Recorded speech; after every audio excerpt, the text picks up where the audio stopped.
Howdy y'all, it's Diabolic VTutor here again, and we're back with another session involving the rational functions, that is, when you have polynomials and fractions, and then we'll just be graphing these ones today.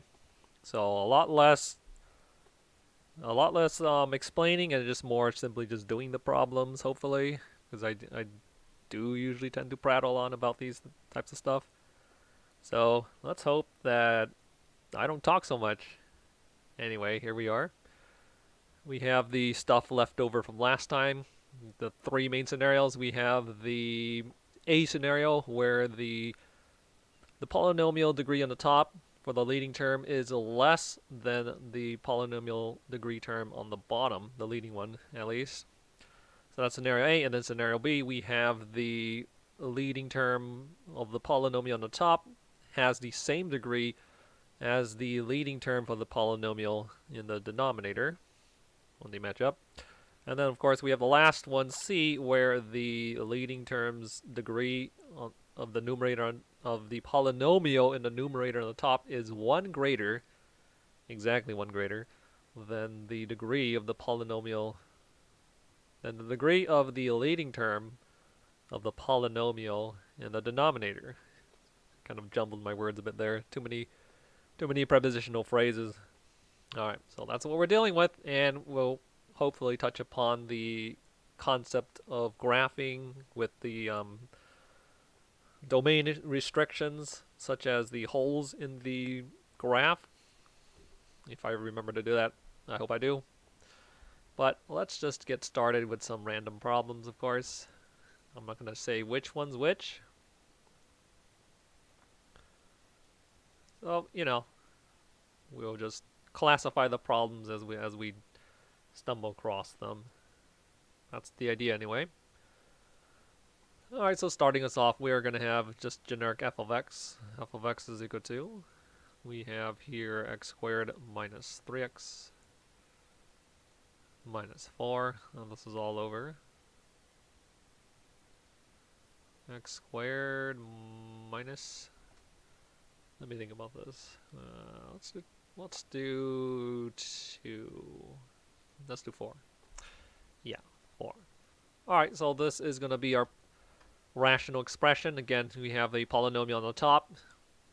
That is a x terms with whole numbers, like 2, 3, all positive whole numbers, 1, 2, 3, 4, 5, etc. And then also 0 exponents. Don't forget there are invisible x factors with the exponent 0.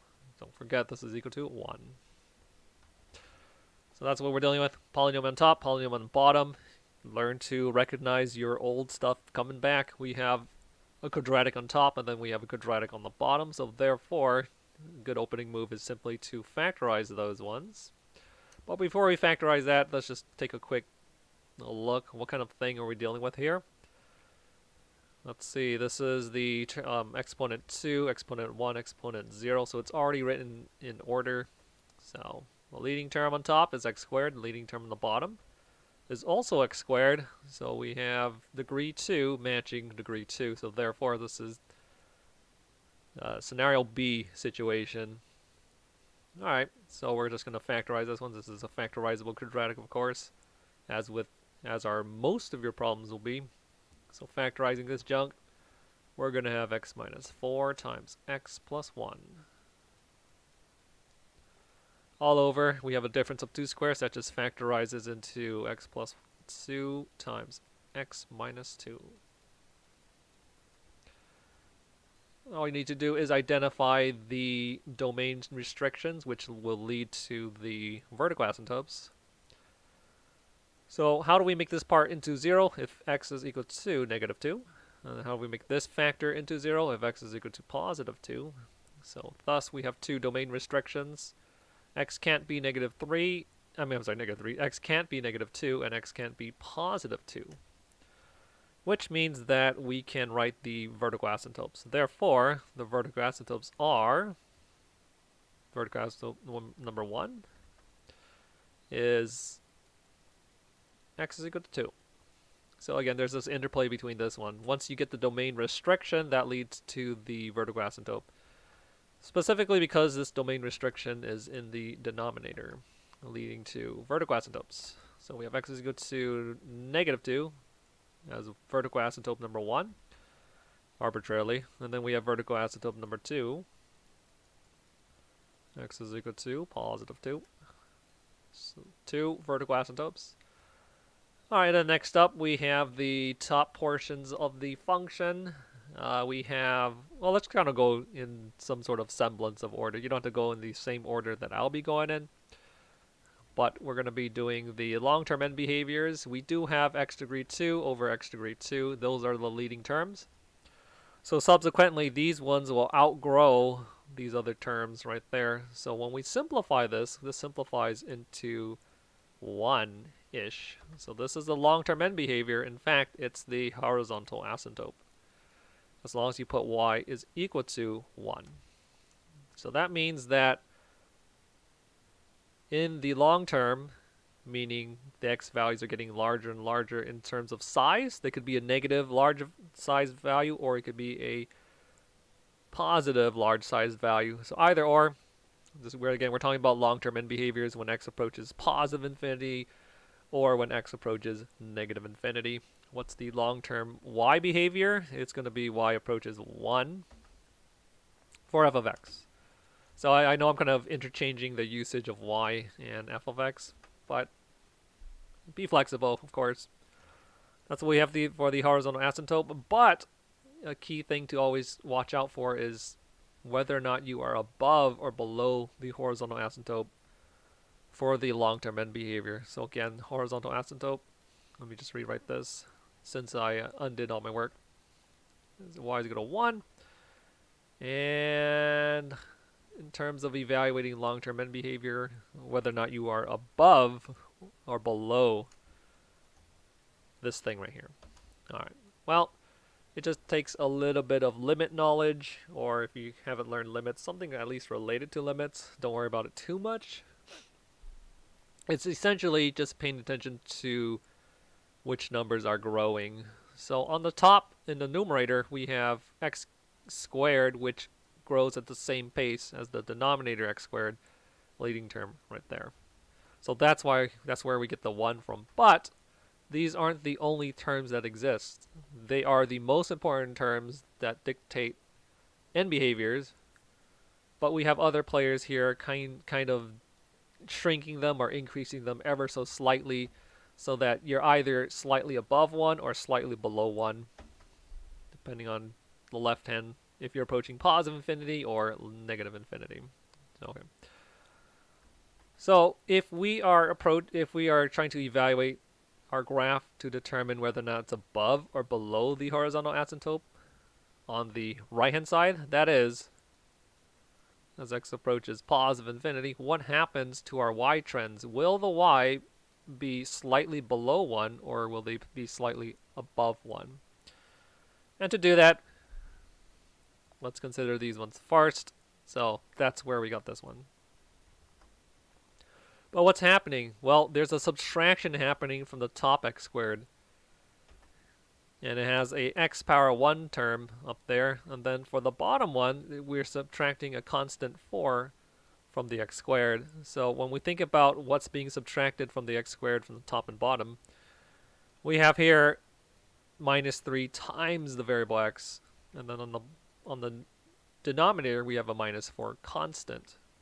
So what does this mean for us? It means that the numerator is slightly more reduced than the denominator. So in essence, yes, x squared has the same growth rate as x squared on the bottom, but we're subtracting a little bit more from the top. So therefore, in the long-term behavior, it's approximately 1, but again, the numerator is slightly less than the denominator. I hope that makes sense. So just to drive that point home, this is just an example. If you have almost 1 million on the top, and then you have almost 1 million on the bottom, 1 million divided by a million is going to be equal to 1. But if you just reduce the top part by like a little bit, but then you reduce the bottom part by also just a little bit, it's still approximately 1, but the top portion is slightly reduced more than the bottom portion. So therefore, your answer is actually slightly less than 1. So this is the idea, and that's what we're going to do when we're talking about this one right here. So yes, you could stop at y approaches 1, but I'm going to add a little bit extra notation, and this is, again, nobody really does this, but I'll put like a little negative. So just to show that it's slightly below 1. Because again, the numerator is slightly less than the denominator because we're subtracting 3x versus just subtracting 4.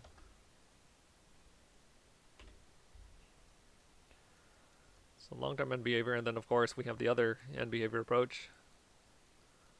Once x approaches negative infinity, what happens there? Now it's kind of the opposite situation, because now that we're approaching the negative infinity,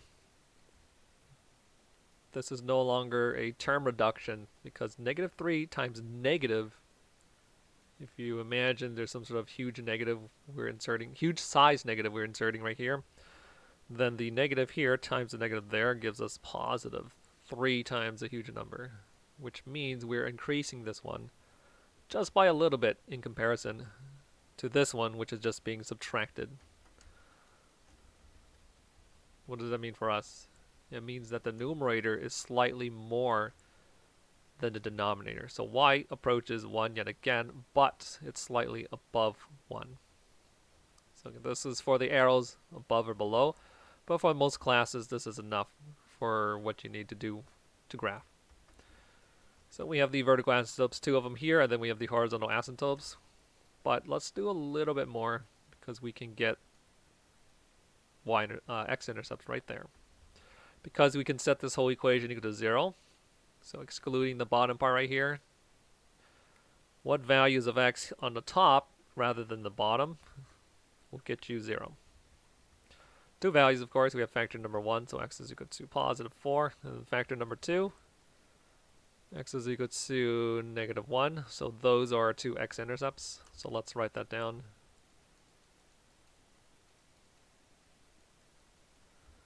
So x-intercept number 1, negative 1, 0. X-intercept number 2 is positive 4, 0. Not too bad. And then lastly, of course, we can get the y-intercept as well.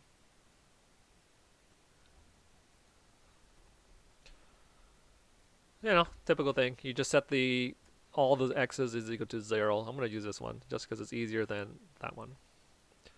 So setting equal to 0, 0, 0, just because that's the definition of how we find the y-intercept is when all the x values are 0.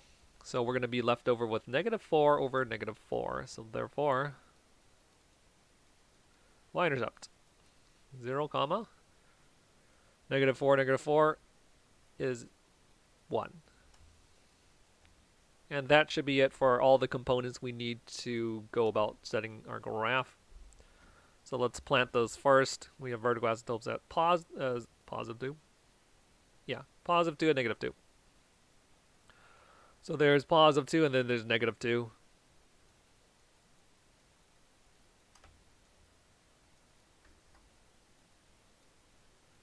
Absolutely wonderful. After you do these problems, you'll get used to them. They'll be almost relaxing. Almost. No promises. Oh no, I've been writing on the wrong layer again. Oh no. Why does this keep happening? Okay, you have to forgive me. I'm gonna have to undo all this. Okay, so what I'm gonna do is I'm gonna basically cut everything and then paste it on a different layer. Seems to be a recurring theme, right? Alright, here we go. Now this should be good. Okay. Again, the first vertical asymptote is x is equal to negative 2, so it's a vertical dashed line, of course. Don't make it a solid line. If you make it a solid line, you're implying that that's part of your function, so don't do that. So VA1, x is equal to negative 2. And then VA number 2, vertical line again. but it's dashed because it's not technically your graph. It's just guidelines so that you know where to graph. And also making note of domain restrictions. Alright. So we've graphed the two vertical asymptotes, check mark, and then we have the horizontal asymptote. Y is equal to 1.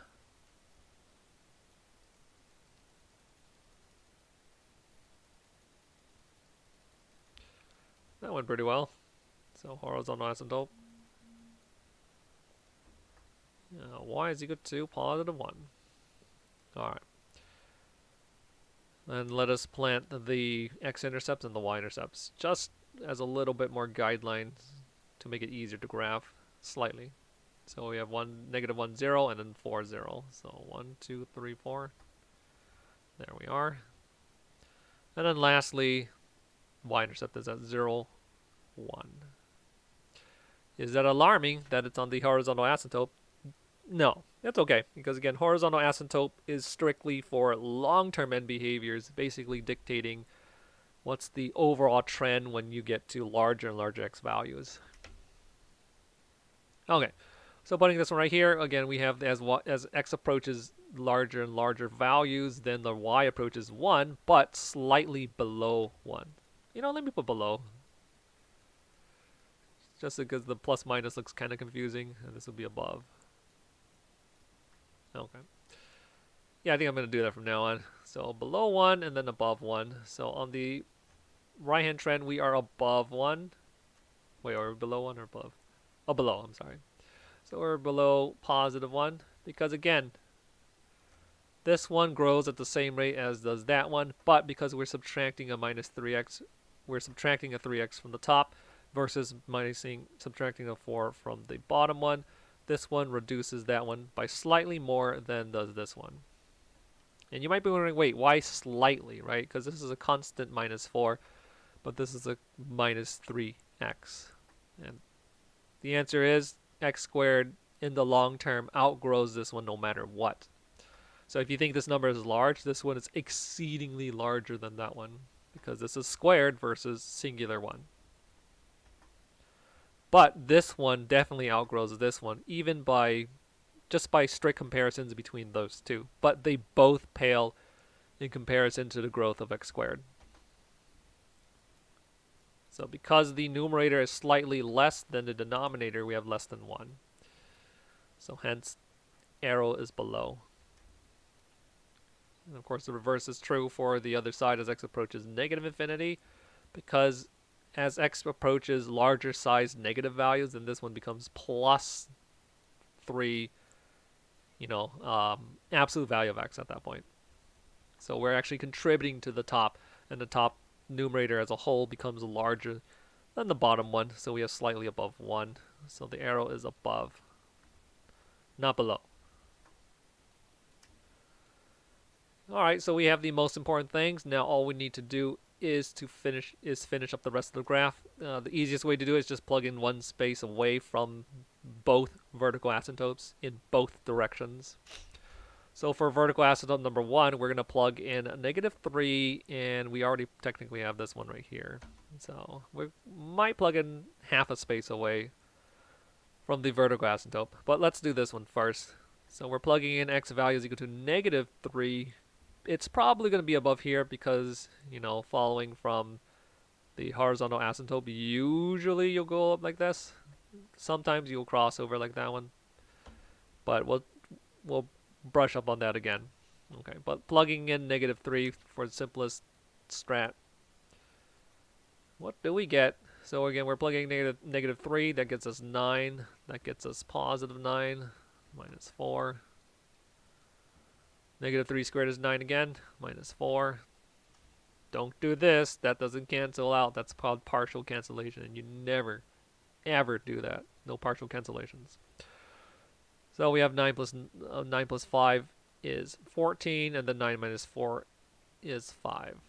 So this is approximately just 2.8 exactly. 2.8. So almost 3.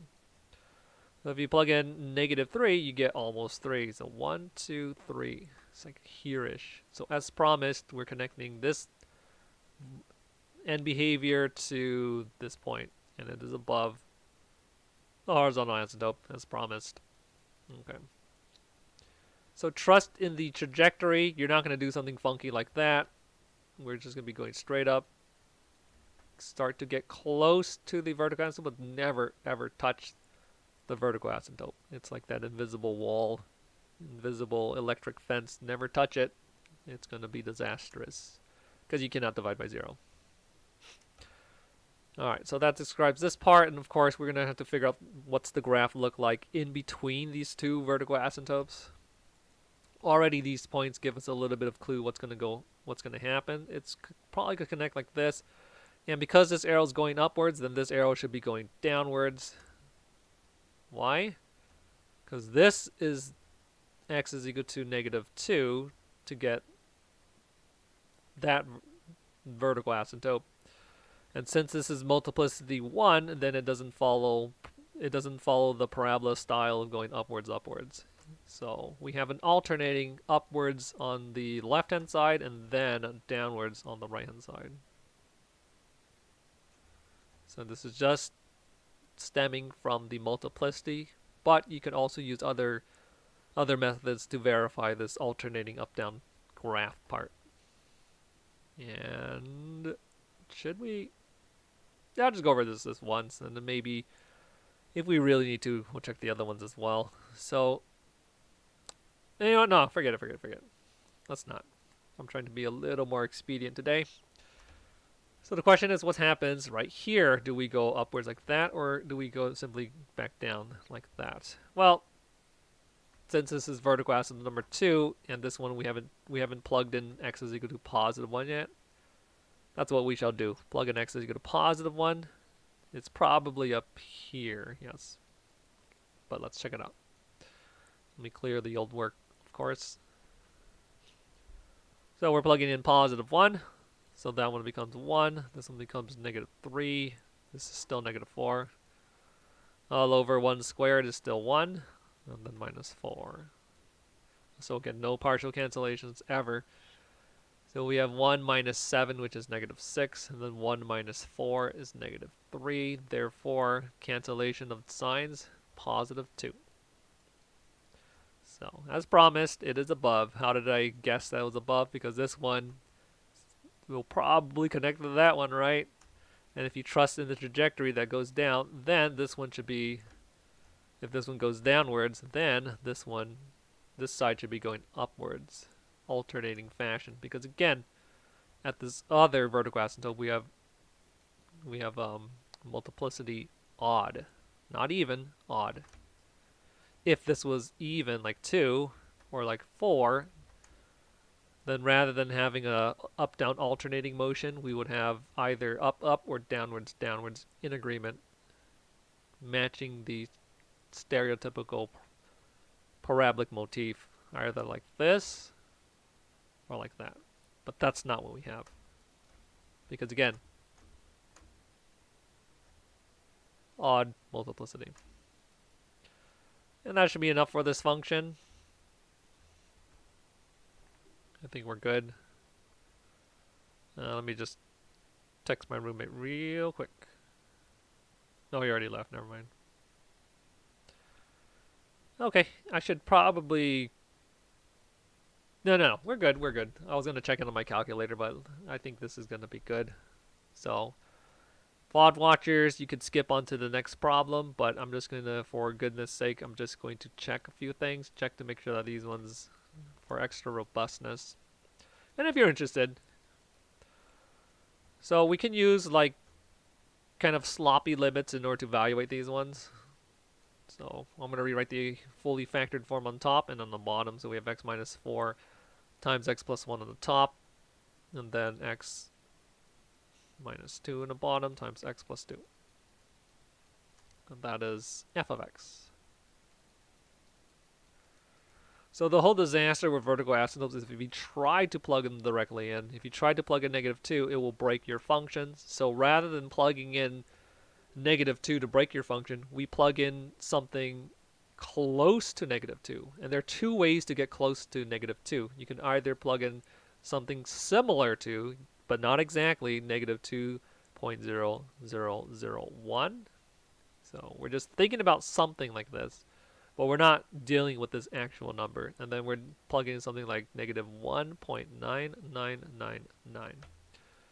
So something similar. So if we plug in this a number similar to negative 2.0001, which is slightly smaller than negative 2, then this one is still going to be a negative number. It's going to be like negative 6. Like negative 6. If you plug this one into here, you're going to get close to negative 1 on the top. Then, of course, on the bottom portions, you're going to get negative 4-ish, right, for the first factor. For the second factor, that's the one that we care mostly about. We're going to get something close to 0. It's not 0. It's close to 0. But because the size of this one is slightly bigger than 2, we have a negative left over. Very tiny negative left over. So hence, negative sign. So I don't mean that it's a negative 0. I mean it's a negative almost 0 number. So when you evaluate this, those signs cancel and then those signs cancel. So you have clean number all over, close to 0, which means we're going to get a huge number that is positive. So that is in agreement with what we just described. So this right here, this concept right here, is backing up this drawing that says that the y values are exploding upwards. And then, of course, we could check this other idea as well. What happens when we plug in an x value that is slightly bigger value than negative 2, like negative 1.999-ish. So what happens? Similar evaluation. Let me delete this other one, though. So again, plug in a number that is has a slightly bigger value than negative 2. So negative 2-ish. So this one will become negative 6-ish. That becomes negative 1-ish. And then this one becomes negative 4-ish. And then lastly, this is the important one, this becomes almost 0. But because the magnitude is slightly smaller than 2, the summation of the sum of that would be a little bit bigger than 0, so it's positive. It's a positive almost 0. So checking the signages, these two signs cancel out to become positive, but there's nothing to cancel with that negative, so our overall answer is going to be negative. And then 6 times 1 is a positive number, and then 4 times 0-ish is almost 0. So when you divide a positive number by almost 0, it explodes into a huge number, but there's still a negative in the front. So what does this mean? It means that we have justified why this arrow goes downwards. So that should be good. You could verify those directions of those arrows yourself if you wish. Let's check this one just to make sure it truly is on the bottom of the x-axis. I'm sorry, the horizontal asymptote. Yeah, so let's check that one real quick. Alright, so long-term behavior is if x values become very, very large. Do we have a way to evaluate that? We'll just plug in something very crude that's quote-unquote kind of large-ish. So we're going to borrow this yet again. Fully factored form. Oh, not deleted, whoops.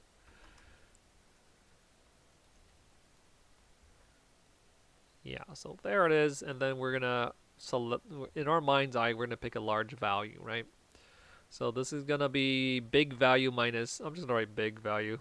You could write infinity if you wish, but infinity ain't a number though. But if you like using infinity sign to represent something that is like a big number, then that's fine. So big number minus 4, and then we have the same big number plus 1. Is that the best way to do it? That's fine.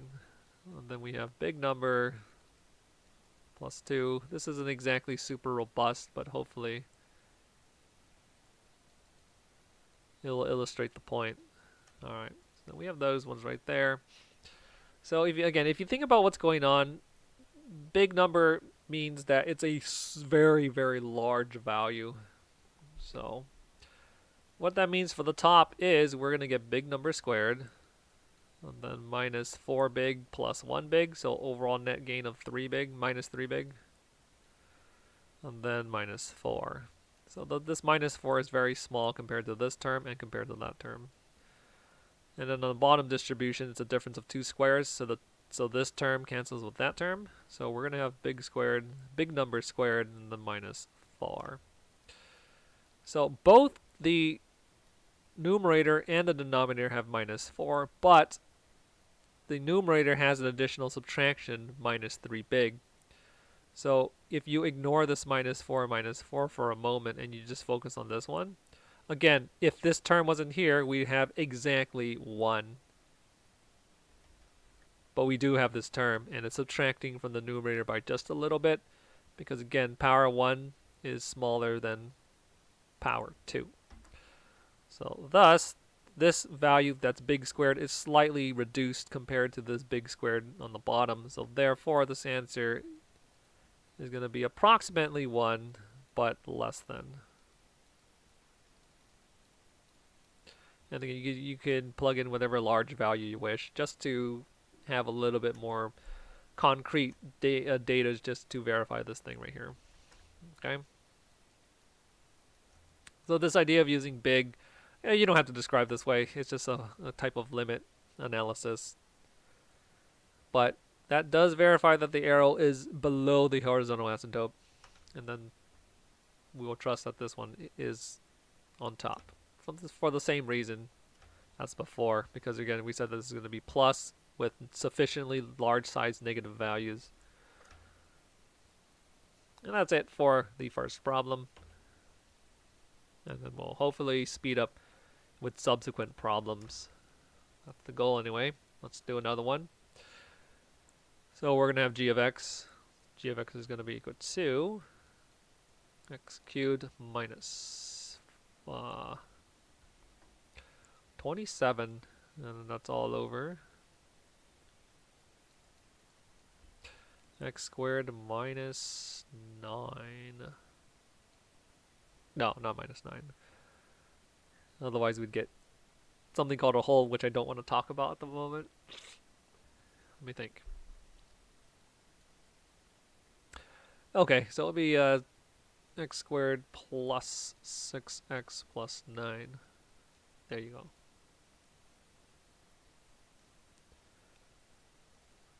So that's g of x, where our job is to graph this thing yet again.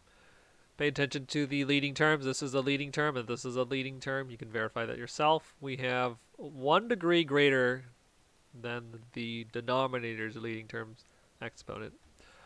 So we have a type C scenario, which means we're going to do some sort of slant asymptote nonsense, which means we need to do synthetic division first to change this into a quote-unquote mixed number situation. Because at the moment it is improper, similar to the same way that 4/3 is improper. So changing it to mixed number, you have to do your long division, which is 4 divided by 3, which is going to be 1 remainder 1. But instead of calling it remainder 1, we're going to say plus remainder of 1 over what we tried to divide by, which was 3.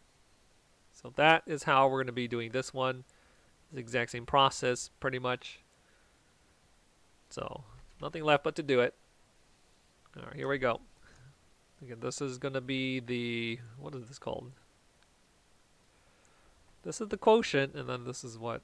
I don't remember the name for this, but whatever it is, this one goes in there. The writer goes in the house, right? Classic. I'm going to put 0 2x just to 0x squared.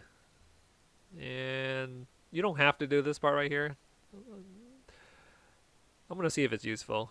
If it's useful, I'll continue doing it for later problems. If it's not, I'm just going to drop it. All right, we have.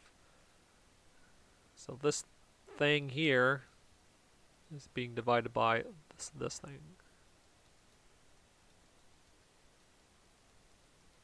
If you recognize this, this is simply a perfect square, because half of positive 6 is positive 3, and 3 squared is going to be 9. So technically this is a perfect square trinomial. You could actually do synthetic division twice if you wish, but I'm going to do it in one fell swoop because there's something you have to do if you do synthetic division twice. I forgot. You have to add the remainder. Oh yeah, you have to add the remainders. That might be kind of annoying. So I'm just going to jump straight to long division rather than trying to use synthetic division. All right, so here we go. This one, how do we get this to match that one? It's if we have perfect x power 1. So x power 1 times 3 terms to get us what's being subtracted from this. All right, here we go. So x times x squared is going to be x cubed, which we know will cancel with that one, which is why we did it. And then distribute to that one. Distribute to the 9.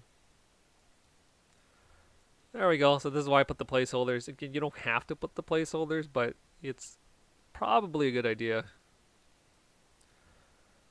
Unless you're really crunched for time. So 0 minus 6 is negative 6x squared.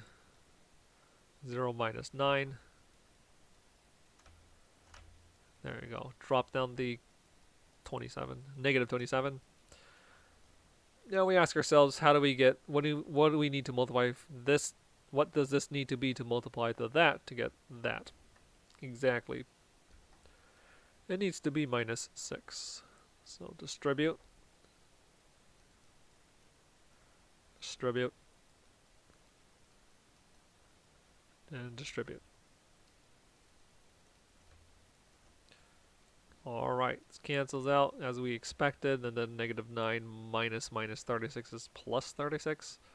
So therefore 27x. And then of course this one minus that one is positive 27. And there's nothing left right here, so we stop. This is going to be a remainder. You know, it's just like old school long division, except with variables now. That's going to be a remainder. We have a remainder of 27x plus 27. And that's the remainder we got when we tried to divide by what? That perfect square trinomial. So x squared plus 6x plus 9. Again, this is the remainder. We tried to divide by this. And we'll tack it on to what we currently have. So all that long division was to find the slant asymptote. Not horizontal asymptote, slant asymptote. And the reason why we have a slant asymptote is because we have a cubic leading term over a square leading term. This one will outgrow this one. So if you think about it in terms of long-term end behavior, the negative 27 doesn't matter, and then these two don't really matter. Those two matter in the end, but if you simplify that one, you get x power 1. So when x power 1, if you're plugging in larger and larger x values, approaches infinity, then the y values also approach infinity. And if you flip it, as x approaches negative values, then the y value also approaches negative values. So these are not horizontal asymptote behavior.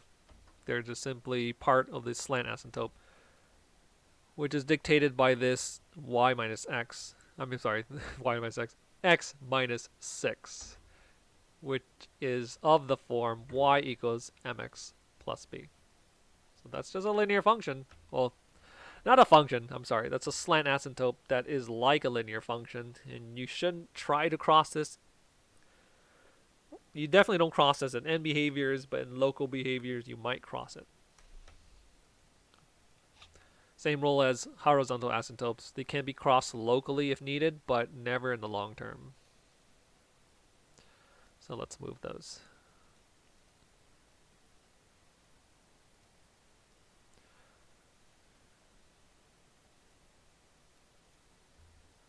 Alright, so the only thing that happened was we did the synthetic division to figure out the slant asymptote. I should not have crossed this out, but okay, let me rewrite it. So g of x is equal to x cubed minus 27 in the numerator. Denominator is a perfect square trinomial, because again, half of positive 6 is positive 3 squared is positive 9. So please recognize those ones. We'll factorize top and bottom. This is a difference. The difference of cube number 1 and then cube number 2. Hope you remember your factoring algorithm for that. It's x minus, so cubic root of that is x. Cubic root of negative 27 is negative 3. Close parenthetical. How do we get the first term inside here? It's going to be x squared, gets us this one. And then x times negative 3, flip the sign, put it right there. So positive 3x. And then lastly, negative 3 squared is positive 9. That is the algorithm. Bottom portion, as mentioned before, that's just a perfect square trinomial, which is x plus 3, because half of 6 is positive 3. And then 3 squared is positive 9. This is those are two repeated factors, so we're going to consolidate them. Just for a little cleanup, and also to be more aware that the fact that we have a repeated factor. So x plus 3 quantity squared, multiplicity 2, and this is important because this is going to be parabolic. There's going to be a parabolic motif at this particular location. All right, so that's what we have. So far we have this slant asymptote. Where was it again? It's at this particular linear function looking thing. So x minus 6, and you have to rewrite it. You have to write it down as a linear type situation. So y is equal to mx, which is just 1x, minus plus b, which is negative 6. So we can graph that, but make sure you put the dashed lines.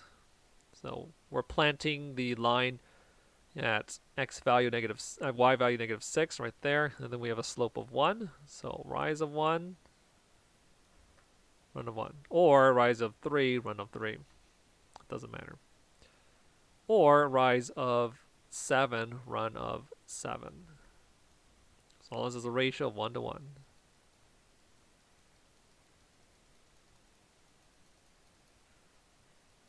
All right.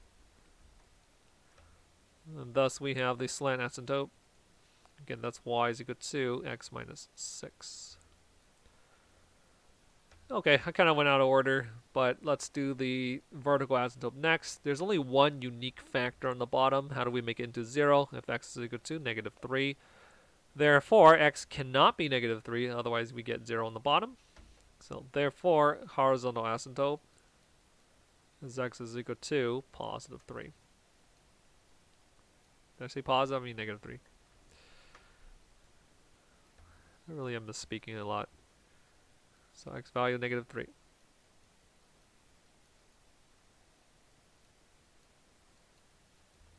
Unfortunately, this goes off the page. I'm going to go off just a little bit.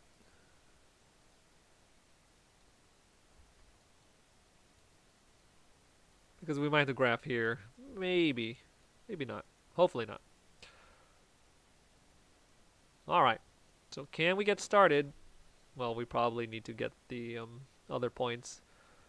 X-intercepts and y-intercepts, right? So the only x-intercept on top is this one. We cannot set it equal to 0. And we will, if we do set it to 0, we will get no real solutions. You could verify that using the discriminant test for from your quadratic equation. You're going to get a negative inside the radical. So no real factors here. This one we have a 0 at if x is positive 3. So if x is positive 3 and you plug it in, it becomes 3 minus 3, which is 0, and then the whole numerator becomes 0. So therefore that is a y-intercept, x-intercept I mean. So 3, 0. So let's find 3, 1, 2, 3, 0. That's the y-intercept.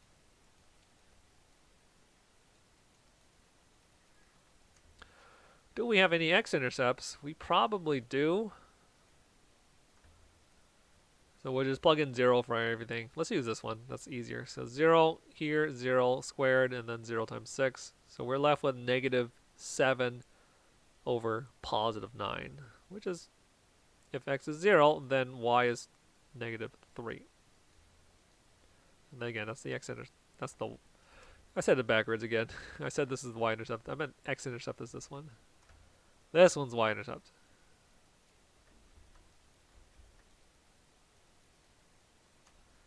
I tend to be misspeaking a lot. Maybe I'm just tired. Okay, but regardless, there you go. We have those two now. Let us go and populate the chart, the graph. So we have an x-intercept at 3, 0. That's already placed. And then we have a y-intercept at 0, negative 3. So 0, x-coordinate 0, y-coordinate negative 3. So right there. So do we have enough to graph this point? Well, it's probably something like this. And because of this one is right here, then the vertical angle is right here. So this one is going to have a corresponding part like right here-ish. Probably. But let's verify by plugging in the points. Again, we're plugging in, whatever we plug in, we try to plug in one space away from the vertical asymptote to the left and to the right. So we're going to plug in negative 4 and negative 2. Just for robustness of answer. So if we're plugging in x's value negative 2, then we're right here. So plugging in negative 2, what do we get? Negative 2 squared, which is negative 2 cubed, which is negative 8 minus 27. And then negative 2 squared is positive 4. Negative 2 times 6 is negative 12 plus constant 9. What do we get after evaluating? Negative 35 all over. This is negative 3 plus 4, which is 1. So negative 35 if we plug in negative 2. So again, we plug in negative 2, then we get a really... wait a minute, that's weird. That's unexpected. Okay, which means I probably need to double check my work. Again, x value that we're plugging in is negative 2. We're supposed to get negative 35 according to the work here. Is that correct? Yeah, it becomes negative 8 minus 27, which is pretty large size negative. And then 4... negative 2 squared is positive 4. Positive 4 minus 12 is negative 8. Negative 8 plus 9 is positive 1. Huh, interesting. Well, negative 35, therefore, is like somewhere down here-ish. So again, that's kind of weird. Oh no, it shouldn't be weird. It shouldn't be weird because we have multiplicity too. Well, again, we'll talk about that in a moment. Okay, but what we do know is we have this weird thing right here.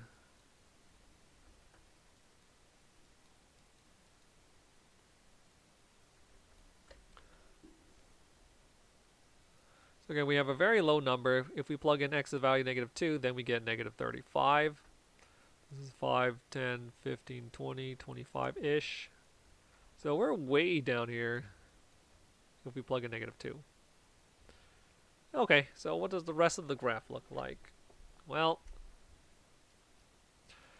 we'll plug in one space away from the vertical asymptote to the left, so we're going to pick the negative 4 now and see what happens. So let me delete this old work. That was for negative 2, which we just did. Therefore, plugging in negative 4 now. Negative 4 cubed is a whopping negative 64 minus 27. And then negative 4 squared is positive 16. Negative 4 times 6 is negative 24. And then we have a plus 9.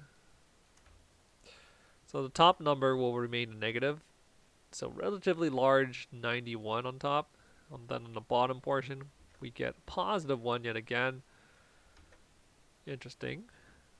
So we have negative 91 over 1. So negative 91 over 1 is like way down here, even lower than this one. So just by relative positioning, I'll put it like right here-ish. So this is not to scale, of course.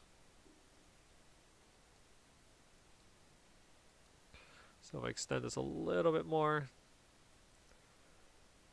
what's happening with our graph? just by the way it looks now, don't forget the multiplicity 2 on the 0 at the x is equal to negative 3, 0. So probably something like this. If I can draw this correctly. Are we above or below this horizontal asymptote? That is the question, right? Let us check that out. So as x approaches positive infinity, I'm sorry, negative infinity, right? Because we're checking the left-hand side to determine if we are above or below the slant asymptote.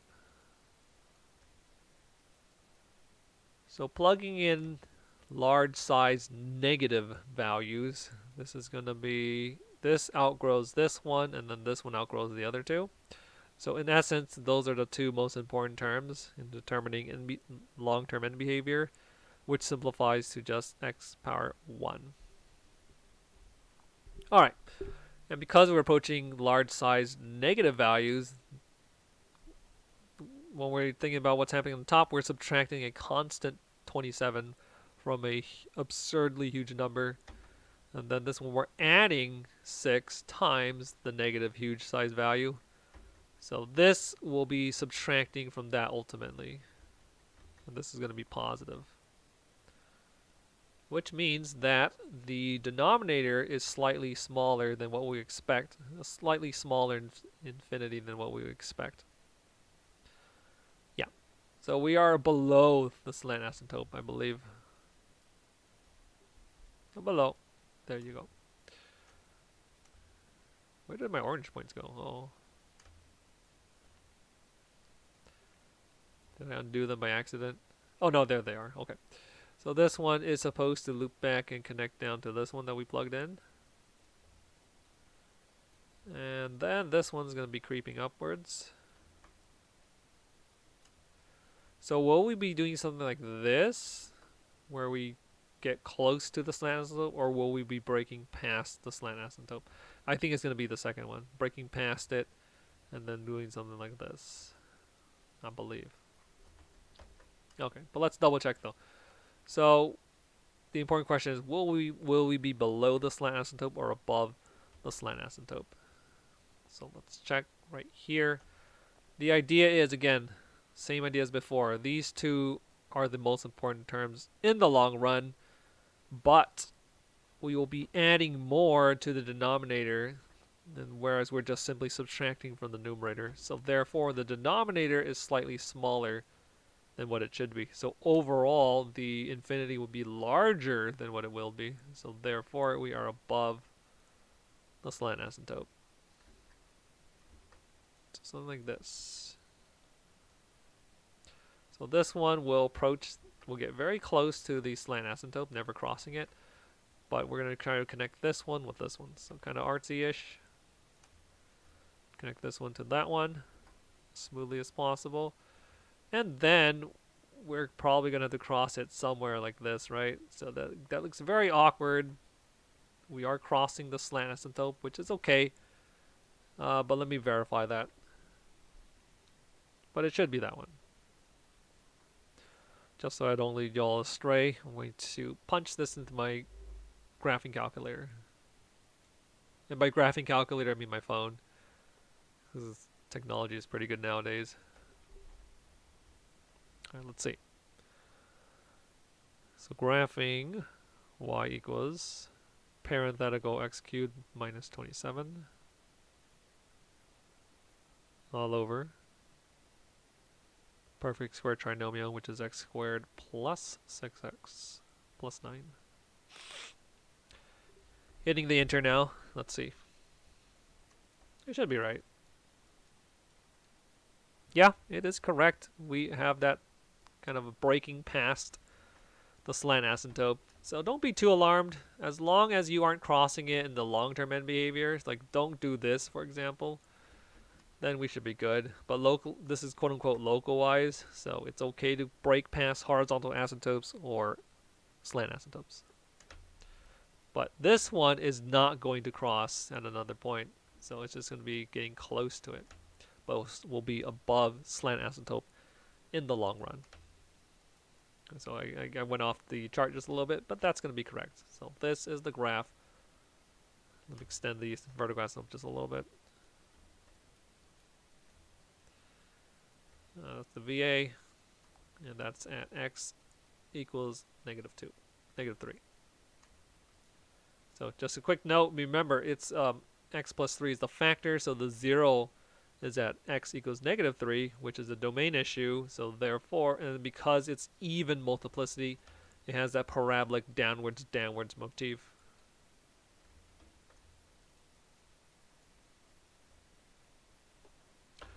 Okay, so that's it for that problem. Let's do another one.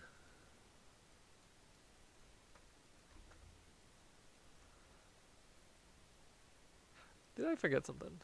No, this is just a difference of 2 cubes on the top and already factorized it. So let's do something with a hole in the function. So we now have h of x. H of x is equal to, we're going to put a thing on the top, which is x squared minus 1 on top.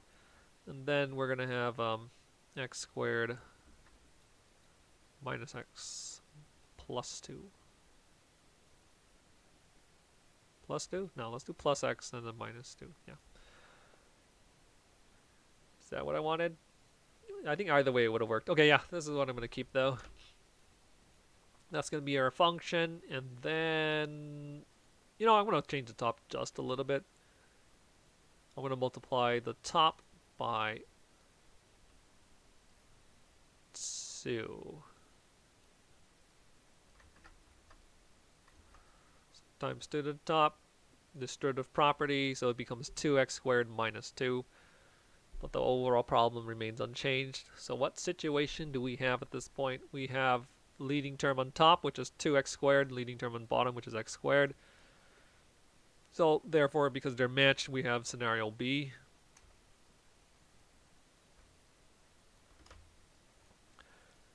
Okay, so we make a note of a few things, of course. Let's just start by factorization first. So factorizing the top, we can factor out the 2 from both terms. So we're going to get 2 times x squared minus 1. That's a difference of 2 squares. So this one, remember your factoring algorithm, becomes x plus 1 times x minus 1. There you go. And then the bottom portion is just a very basic quadratic factors of 2 that summate to be factors of -2 that summate to be positive 1. It's not too bad. It's going to be x plus 2 times x minus 1. Alright, so there we go. And let's make note of something new, which is why I brought the problem, right?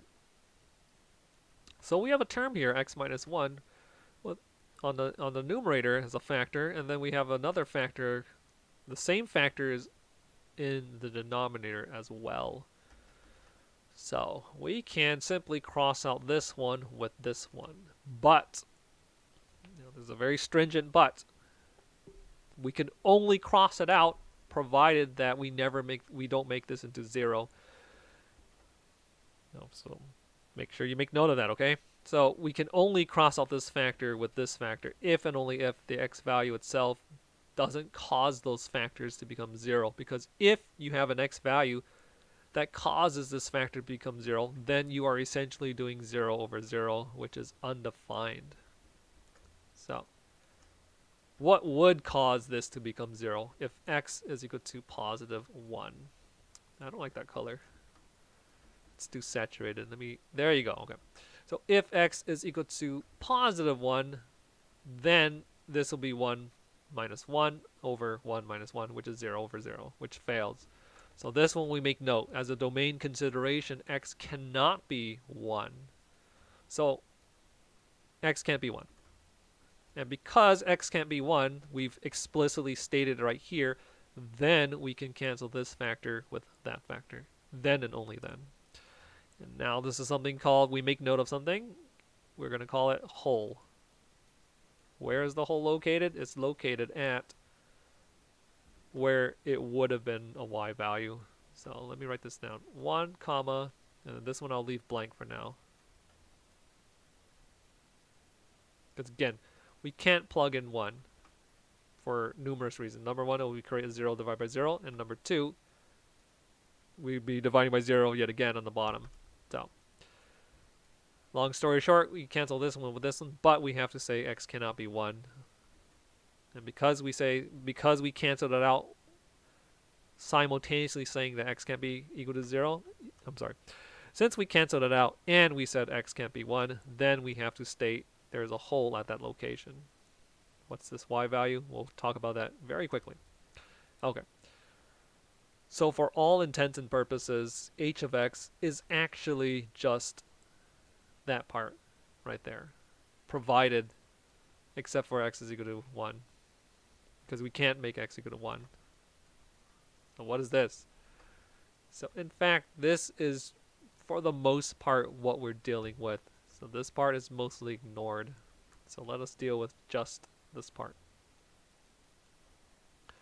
So we make note of any sort of, this is still going to be a rational function, because we have polynomial on top and polynomial on bottom. So we're going to do the exact same thing as before.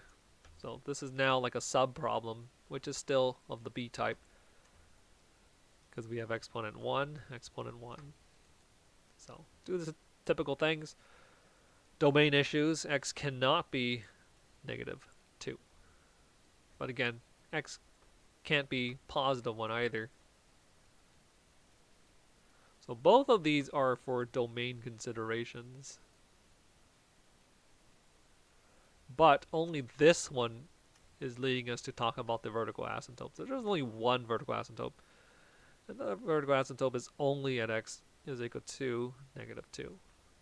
Not this one, so you can't say x is equal to positive 1 as the vertical asymptote. That is something else. That is the hole. Alright, so I said we revisit this, of course. So like I said, for all intents and purposes, h of x is just this one, except there.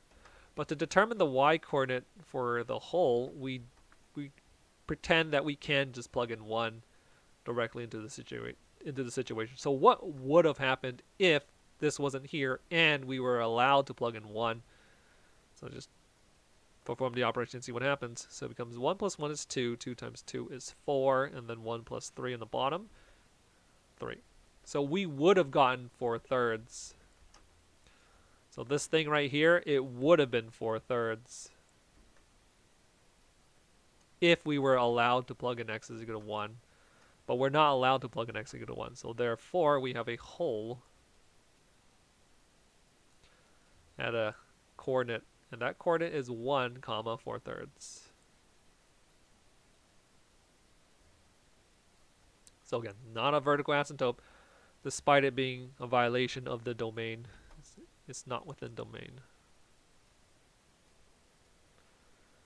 And that's like the main nuance, and the rest of this just becomes standard situation. Again, this is like the simplified problem. This, for the most part, we ignore that. This one is the only one that we care about, is to generate the location of the hole. And now we just graph this one. Of course, we need to determine the horizontal asymptote as well, since this is a scenario B situation. So let's back distribute this junk. So it's just simply 2x plus 2 all over x plus 2. Now don't cancel that. That's fake cancellations, okay? Don't ever do that. This is, if it was a factor of 2 times x plus 2 over x plus 2, then we have another hole, but at least we would cancel it out. So don't do that nonsense, please. Alright, so this is what we're dealing with. Long-term behavior, this one outgrows the plus 2, and then this one outgrows the plus 2. So what does that mean for us? It means that this one, the long-term end behavior, is just going to be y values approach 2. If you use the shortcut algorithm, you simply divide coefficient of the leading term over coefficient of the leading term on the bottom, since they have the same degrees. Technically, you could do it for scenario A and technically scenario C as well. Oh, actually, we already did it for scenario C. But yeah, just 2 divided by 1 is the shortcut algorithm. But I'm going to do the fancier way. of evaluating it, so we know if we're above the horizontal asymptote or below the horizontal asymptote for the long-term end behaviors. Now let me take a quick drink.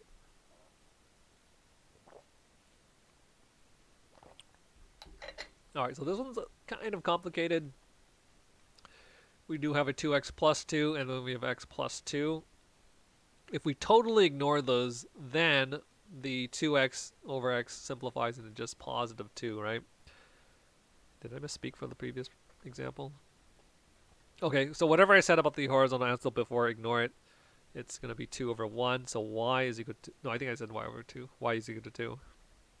I think so. Well, VOD people will be able to confirm. I'll confirm it later, but that's what's going to happen. So will the long-term behavior, will we have a y value that's slightly greater than 2 or slightly below 2?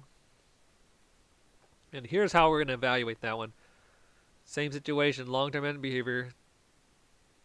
We essentially have 2x over x, and those x's will cancel out in the cancel out in the long term, leaving it with just 2 over 1, hence the shortcut, right? But before we think about canceling them, we are increasing them by like a very tiny amount, plus 2 to the top. So I'm going to put like a tiny 2 plus tiny 2 plus tiny 2. So if you think about it, this tiny 2 is a smaller portion of this 2x than is this tiny plus 2 of this x.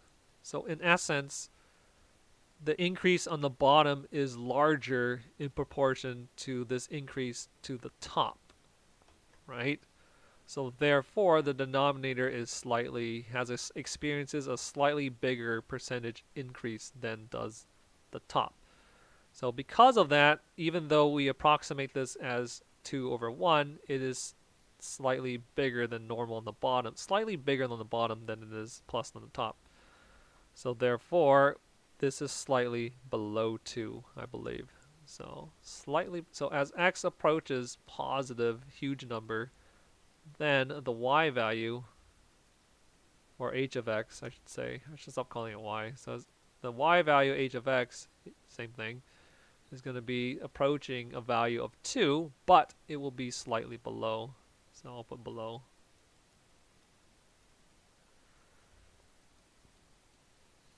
I'll double check that. But I'm going to keep that for now. And then, of course, as x approaches the large size negative value, then h of x probably approaches 2, but above. But let's check. So now that we're approaching a large size negative value, this whole thing is going to be a negative value, negative huge thing times 2 over negative huge thing. Now kind of you got to flip your thinking. The 2 that we're adding to the bottom is minuscule, but because this plus 2 is a larger percentage of the magnitude than this plus 2 on the top, then we are reducing the negativity of the bottom by a tiny bit. But that tiny bit is in proportion larger than this tiny bit. So in essence, the size of the denominator is smaller, and it's still negative, than the size of the negative value on the top. So we're essentially dividing 2 by slightly less than 1 in terms of magnitude. Yes. But the 2 negatives cancel out in the end. So we're approaching 2, but we're slightly above 2. Okay. So that will be for the horizontal asymptote. So this above and below nonsense, maybe I hope you don't have to worry about it. So if you don't care for this stuff, just follow the algorithm. Coefficient of leading term on top divided by coefficient of leading term on the bottom. Make sure you match the exponents. And then therefore, it's just y is equal to 1. You have to write it as an equation, y equals 1. Same as vertical asymptote. You don't just write 1. The teachers will easily dock you off if they're particularly stringent. So I'm just going to put y is equal to 1 for good form. And then this is just extra information for slightly more accurate graphing. which is good form. So what do we have? We already identified the location of the hole. We have the denominator. I'm sorry, denominator. We have the domain, and then we have the horizontal asymptote as well as the vertical asymptote. Do we need to check for x-intercepts? Yes, we do need to check for x-intercepts. We have one right there. It's going to be green. So how do we make the numerator into 0 if x is equal to -1? So if x is equal to -1, then the numerator, or the function as a whole, becomes 0. And that's the definition of y-intercept. X-intercept. I do keep misspeaking, but at least I catch myself. Alright. X-intercept. And again, we're not making the other one equal to 0, because we already specified x cannot be 1. So we don't need to find the x-intercept for this one, because we canceled it out, because there's a hole there. So that's all we have for the x-intercept. Now we deal with the y-intercept. So what happens when we set x equal to 0? So this becomes 0, 0, 0. So in essence, we have -2 over -2, which is +1. So when x is 0, then y value is +1.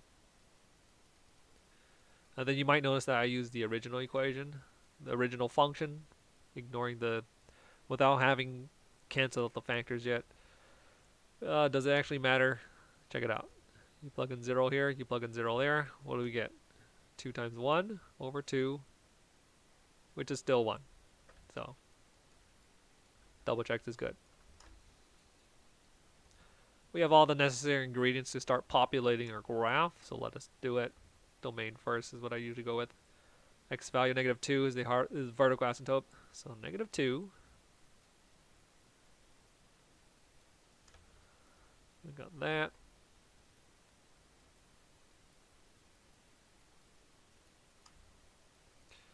Let me just put arrow tip, and then we'll put VA. Where is that? At x is equal to -2.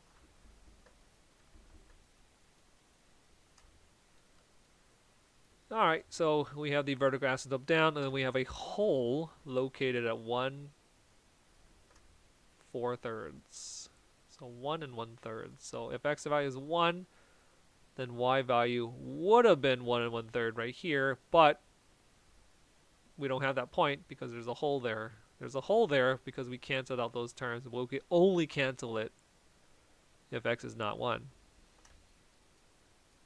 So don't put a solid dot there. So at that location, you have to put open circle. That's why it's called a hole. Alright. So that's the hole in the graph. So we're done with that one. Let's do the horizontal asymptote. Y is equal to 1. Why did I say 1? It's a 2, because again, shortcut algorithm, 2 over 1. Alright, so we have the horizontal asymptote at y equals 2.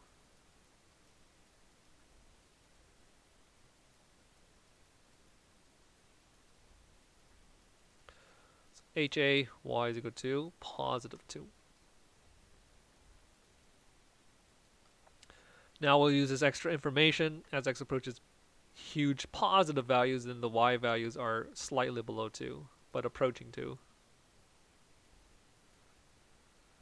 And then other end, as x approaches large-sized negative values, the y values approaches 2, but they're slightly bigger than 2.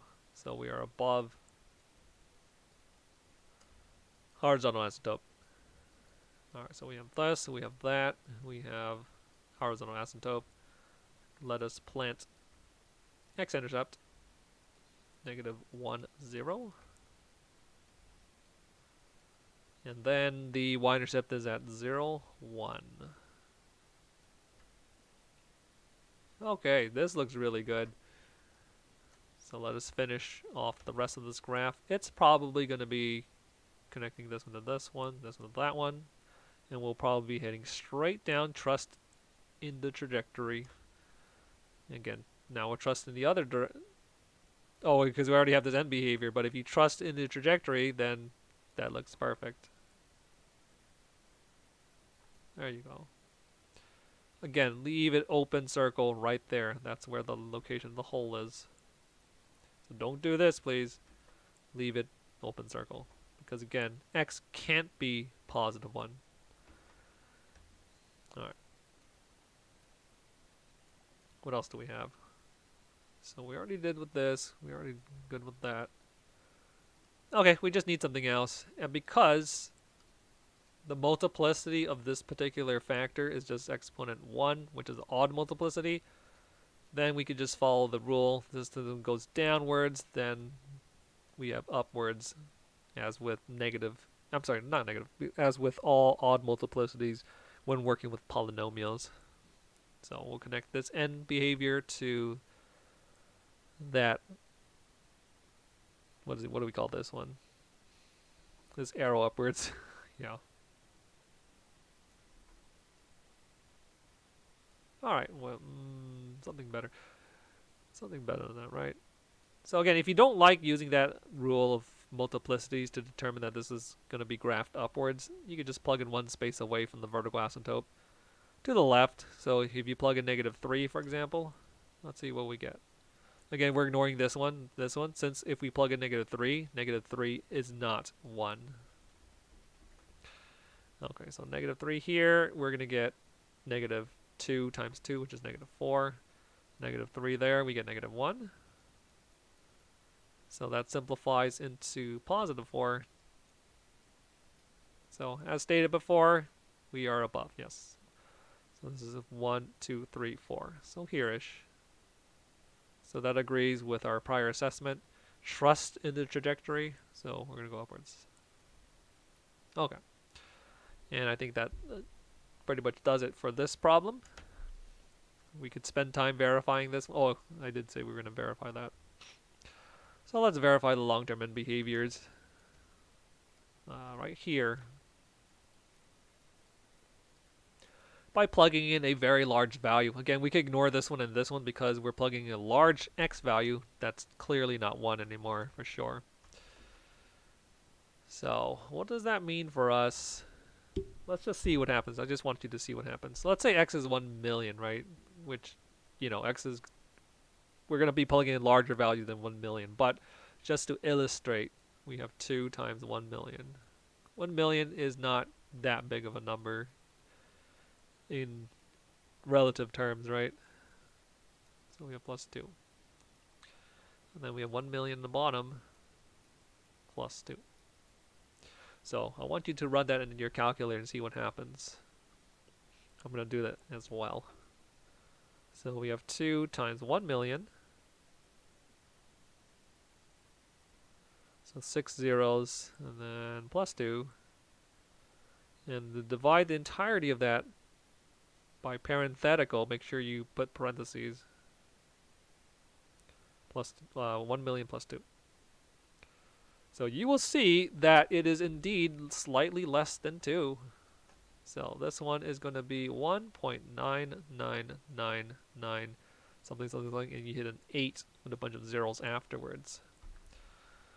So you can keep testing this trend as you put more and more zeros behind. You're going to see that you're just going to get more 99s until you hit an 8 eventually somewhere down the line. But that's still approximate. But the idea is this overall thing is like 1.9, almost repeating, but not quite repeating. But for the most part, we're going to get something below 2, which is in agreement to the prior assessment. So, yes. And as for that one, that's probably true as well. So what if this was a -1 million on the top and bottom? So I want you to see what happens, just to have more strength in the prior statement. So again, like I said, this +2 as a percentage is smaller compared to this, as this one as a percentage is compared to this one. So those slight differences do cause either the top to be greater or the bottom to be greater, which would affect, which determines whether or not you are above or below the horizontal asymptote in that end behavior direction. So 2 times -1 million let's do negative 10 million just to be extra careful. So now we're doing 10 million, negative 10 million times 2 plus 2, and plus 2, and then we will divide the entirety of that by negative 10 million. So 7 zeros after the 1 plus 2. And you will see you're going to get 2.00000002. Whoops. So instead of being slightly below 2 like last time, with the positives, and we now have slightly above 2, which is 2.000. How many zeros? 6 zeros, I think. If I counted correctly, then 200. So that makes this number slightly bigger than 2, which means we are slightly above the horizontal asymptote. So that seems to clinch it. It's not necessarily a robust proof, but at least it's good evidence to support our hypothesis. And that allows us to be finished with problem H. Good to go. That's with the whole. Alright, so let's do something in fully factored form already. Should I? Yeah. Let's do... Yeah, I'm kind of lazy. I don't want to do any more synthetic division at this point, unless it has to be for slant asymptote. Okay, so we have FGH. Let's do K of X, going in some sort of alphabetical order. I don't want to do I because it looks like an imaginary. So K of X is equal to, again, fully factored form. We're going to have 3 times X plus 3, X minus 3. And let's start doing some weird multiplicities at this point. Let's put the multiplicity of 2 at the top right there, just to see what happens. And then we're going to have X minus 2 on the bottom, plus 2, and then minus 2. We'll also do multiplicity on this one instead. Yeah, we'll have some slight differences. Yeah, I want to put it on the other one.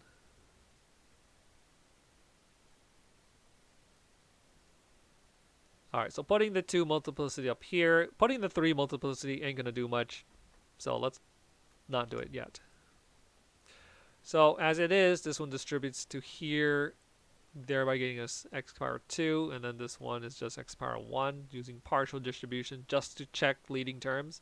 So that will be the leading term on the top, which is just 3x cubed, and then the leading term on the bottom, distribute that one, and then times the x power 1. So that's going to give us x cubed partial distribution on the bottom. So it's going to be same match, same match. Do I want that? You know what? Let's put this one as squared too, so we can get some variety in the problems we're doing. So now we're dealing with scenario A rather than scenario B. But it doesn't really do too much. The scenario A's and B's are so similar to each other. The only difference is the movement of the horizontal asymptote. Okay, so fully factored form on the top and then fully factored form on the bottom. Check to see if anything can cancel, thereby giving holes. There's no x plus 3 on the bottom. There's no x minus 3s on the bottom either. So this has no holes in it, which means we could just jump straight to domain issues. So domain situation number 1 is x cannot be negative 2.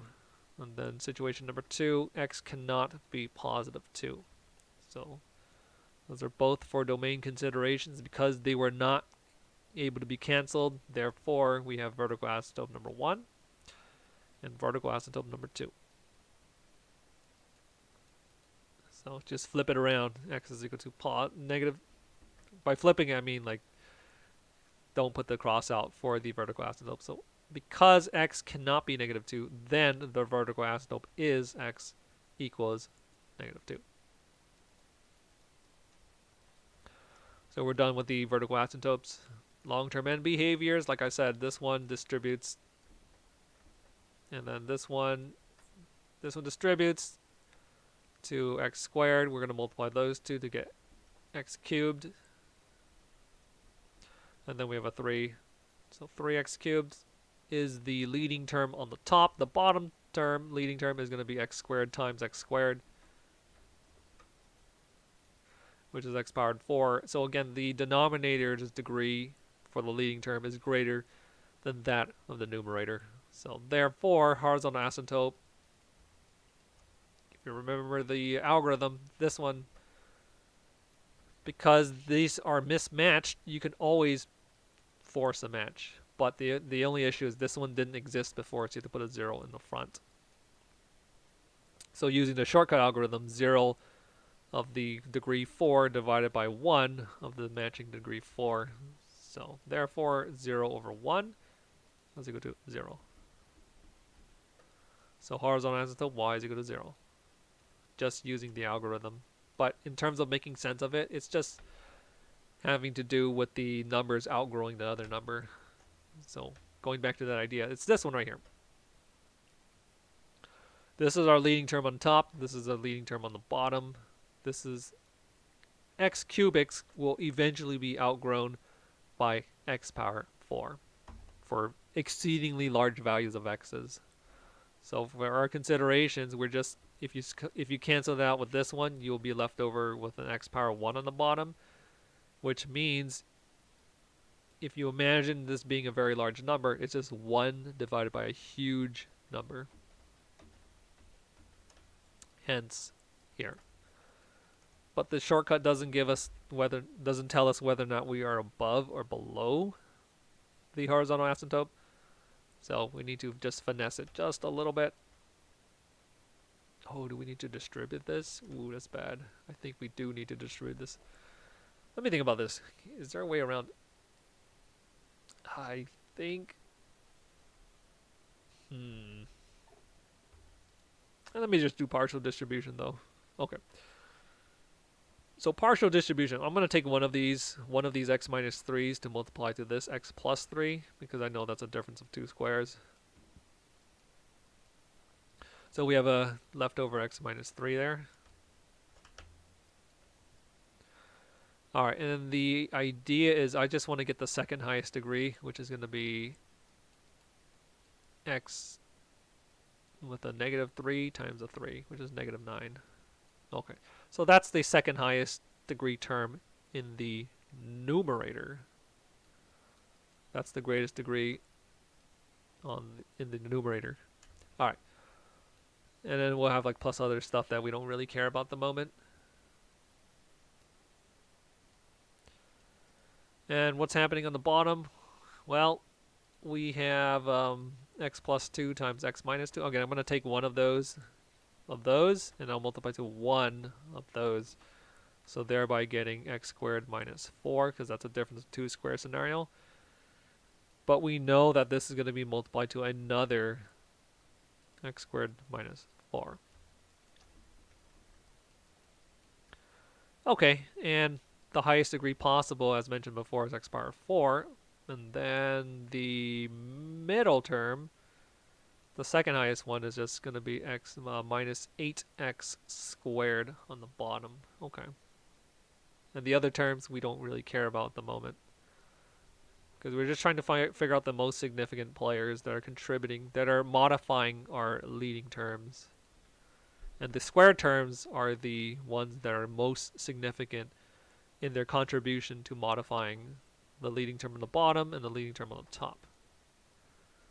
So let's see what happens. Because they're both squares, so this one contributes equally as does this one, but they have a different modifier. This is a minus 9 on the top, and this is a minus 8 on the bottom.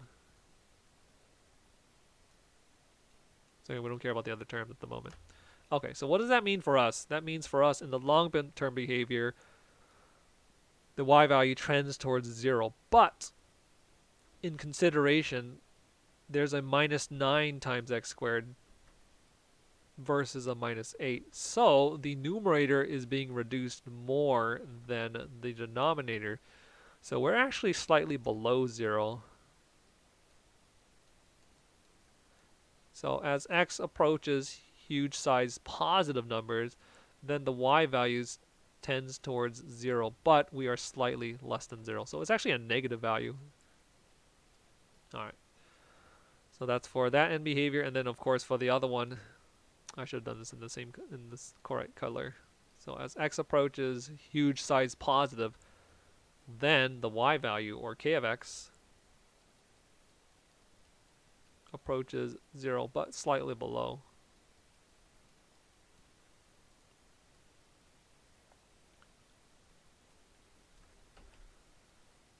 All right. And of course, if evaluating the other end of the situation, as x tends towards a large sized negative value, what does the y value tends towards? So now it's going to be the okay, it's a little complicated, right? Because now there are some signage cancellations. So this one, if we put a negative, if the idea is we're putting in a large size negative value, it actually cancels out with this squaring to become positive. So we're still subtracting. And then this one right here, same thing, we're still subtracting. But as x approaches a large size negative value, this term becomes negative. So that's kind of complicated. That means that this is a huge negative thing. We're subtracting a positive, so this one becomes a larger size negative. So the top magnitude is bigger overall. Okay. What happens to the bottom one? Well, we're subtracting a positive from a positive. So therefore, the denominator is slightly smaller. So putting those two ideas together, that means that the overall quotient has a larger magnitude, but is negative overall. So what does that mean? It means as x approaches a large size negative value, k of x still approaches 0, but we are above the 0. Again, because this whole thing, as x approaches a huge size negative, negative cancels with the squaring, so it becomes positive, but we still have the negative in front. And then this one is also still a large size negative value. So we have large size negative, which I'll represent using infinity, which is not a number, and then we subtract another large size number, but it's a smaller large size number. That's positive now. Okay. And then this one is again a positive large size value, and then we're minusing a positive. Yeah. So this overall thing, this small contributor reduces the magnitude, and this small contributor increases the overall magnitude. So the numerator is overall larger, which is why it's above in terms of the end behavior. So let's take that. Let's plant it right here. But as the usual disclaimer, if your teacher doesn't care about this, then we'll just use a shortcut. The shortcut is 0 over 1. So y is equal to 0 for the horizontal asymptote.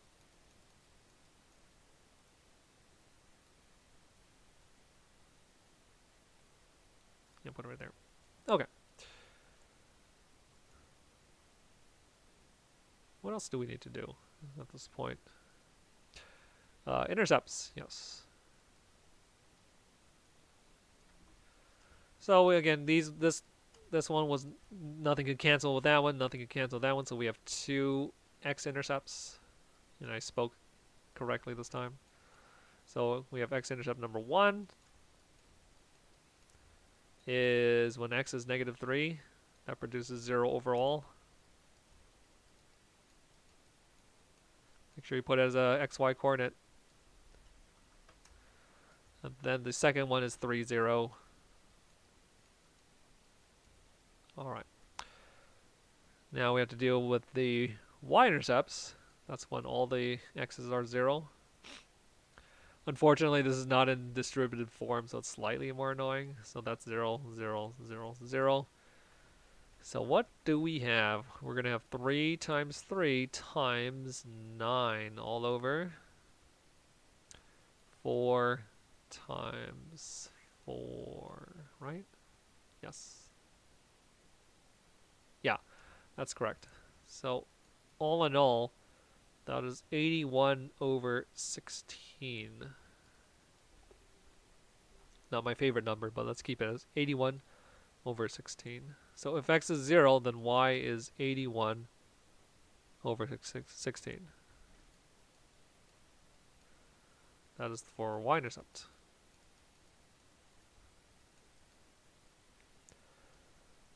And that is approximately 4. It's like slightly above 4. Yeah, it's like 60, maybe 5. No, it's 5. I'm sorry. Because 5 times 16 is 80 and 1/6. Yes. Okay, perfect. Let's get to graphing at this point. So since I'm already on this color, I'm going to might as well put it 0 and 5, 1, 6. So 0, 1, 2, 3, 4, 5, and 1, 6. So there-ish. X-intercept. Negative 3, 0, and positive 3, 0. So negative 3, 0, and positive 3, 0. Horizontal asymptote is at 0. Y is equal to 0, I mean. So same as x-axis. So again, it's okay to have intersections at the horizontal asymptote locally.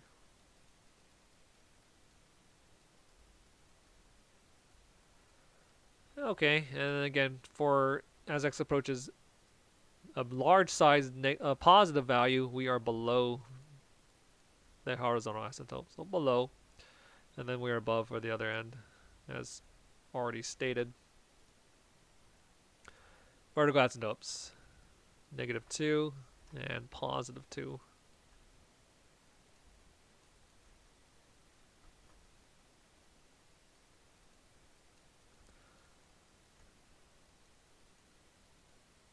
It's kind of crooked. It's the best I can do.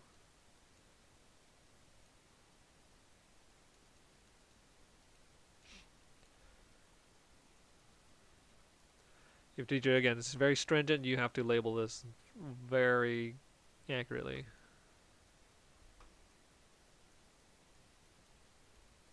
Some teachers don't care.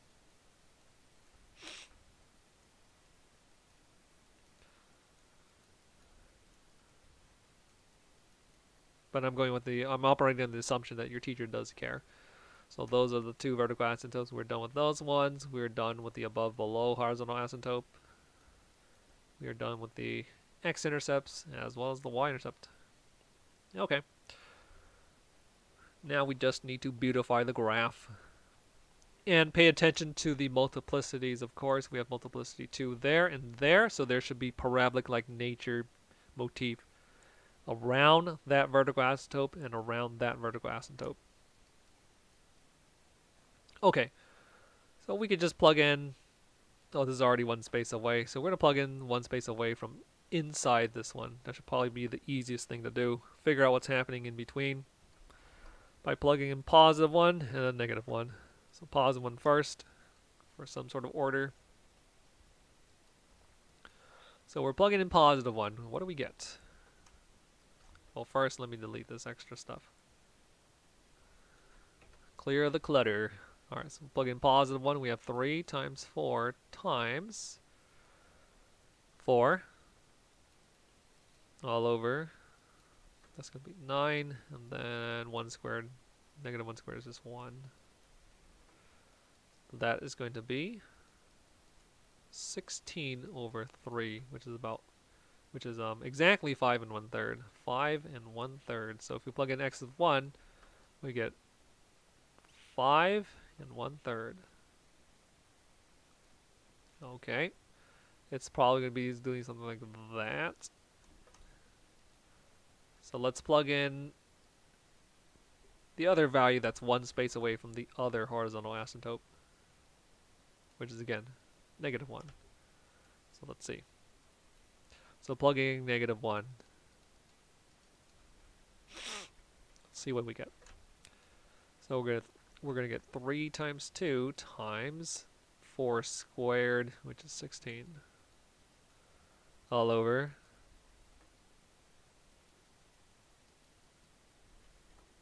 9. Cancel, cancel. So we're going to get a 32 over 3, which is almost 11, but slightly below 11, which is off the chart, unfortunately. So this is 5, this is 10, this is 11-ish. So we're somewhere here-ish.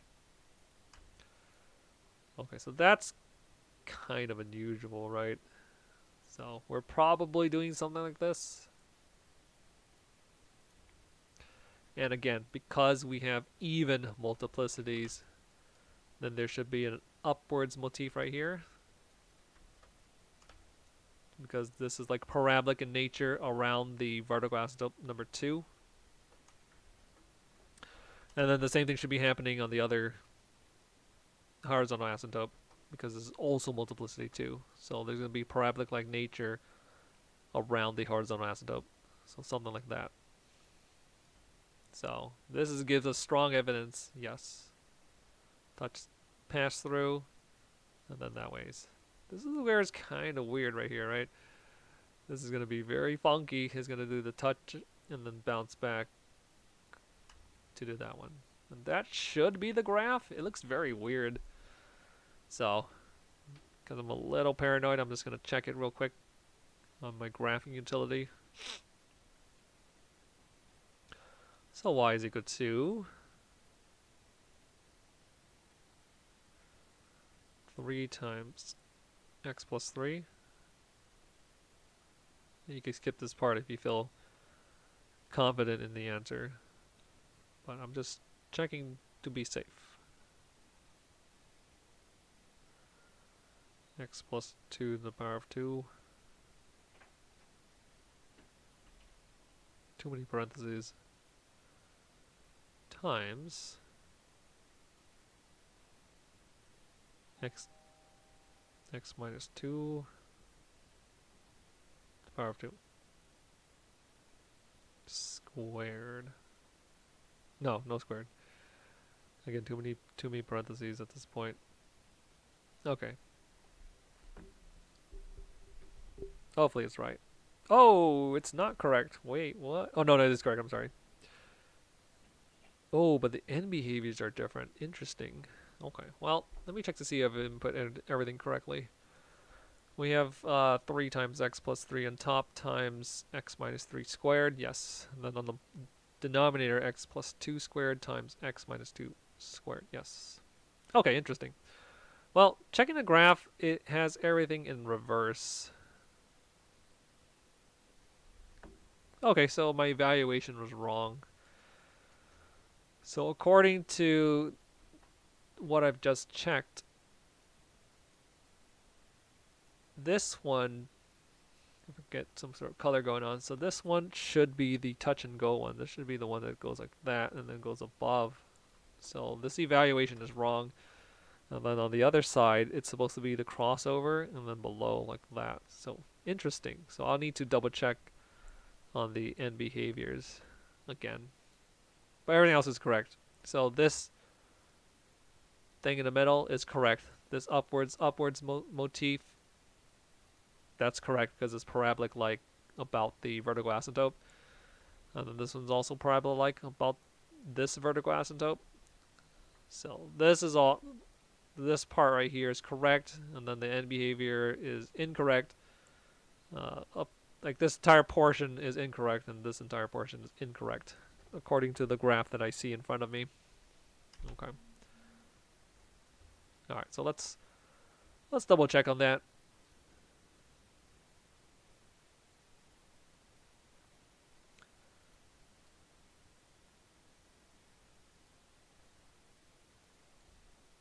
All right, so evaluating long-term behavior again.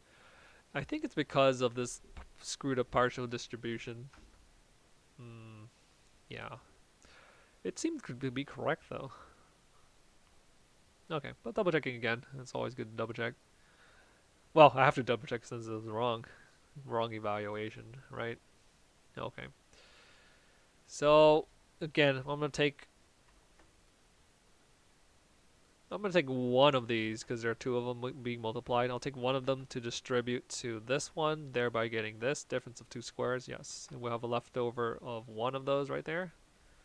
So that's correct. And then one of those times one of those gives us x squared minus 4.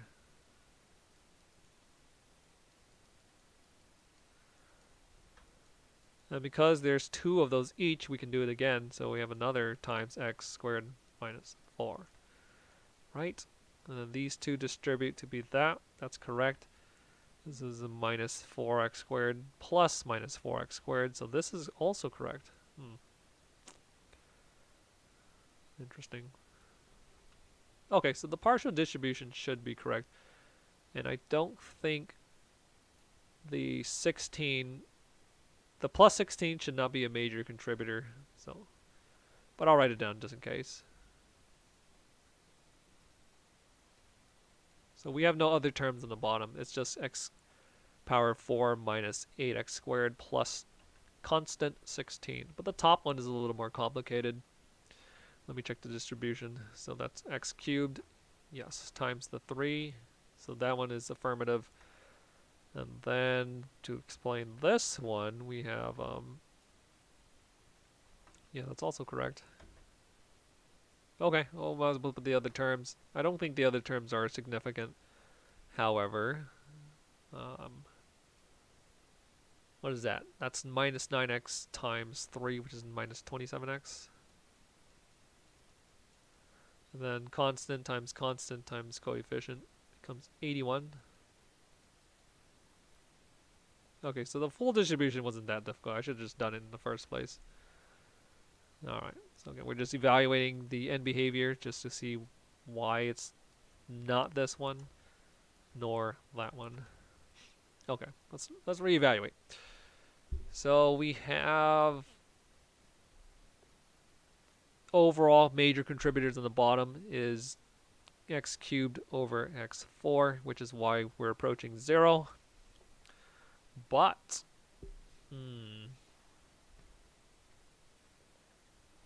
these ones are small contributors. This is the most significant contributor to the top, and it's different from this contributor, so we can ignore those other contributors.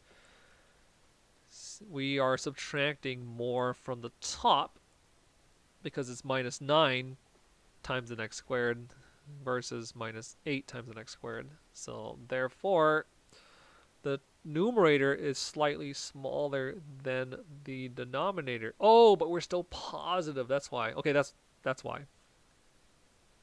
Yes. Okay, so it's a much simpler evaluation. And the reason is everything is positive on the top. Well, in a way, right? So even if you subtract a 9 times x squared, even with really, really huge x values, whatever you're subtracting from that one is still going to be positive overall, because this is a much larger size than this one when we're considering huge sized x values. So the top is still a huge number, and it doesn't matter how huge it is, because on the bottom one we know the bottom one is going to be exceedingly huge. So we have a positive huge over a positive even huger, which sounds kind of weird, right? So it's approximately 0, but both signs are positive, so it's positive close to 0, which is why we are above the axis. Yes, so we're not below. So let me fix that up. Yeah, it's a much simpler evaluation than the other situations. It only becomes complicated if you have like a cubic thing on the top versus a squaring thing on the bottom. Then we have to consider, you know, no, it doesn't matter because it's still going to be positive. Yeah, okay, so more of that next time then, I guess. So we do the touch and go back right there. Because again, we still get close to 0, but we get a positive number. And positive means we're above the horizontal asymptote. And then the opposite is true for this one.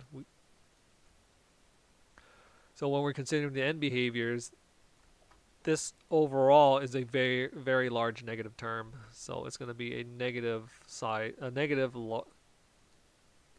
huge value, but the bottom portion is still going to be a huger positive value. So the signs don't cancel. So we have a negative-ish looking thing. Huge number divided by huger number. So it's close to 0, but it's not 0. and it's still negative. So hence below the horizontal asymptote. Yes.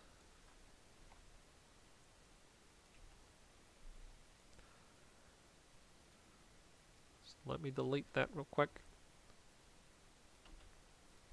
Yes. Here we go, and then we are like that. Perfect. Okay. So this should be correct at this point. Yes. Well, we could probably beautify this one. This looks very messed up. So let us fix it.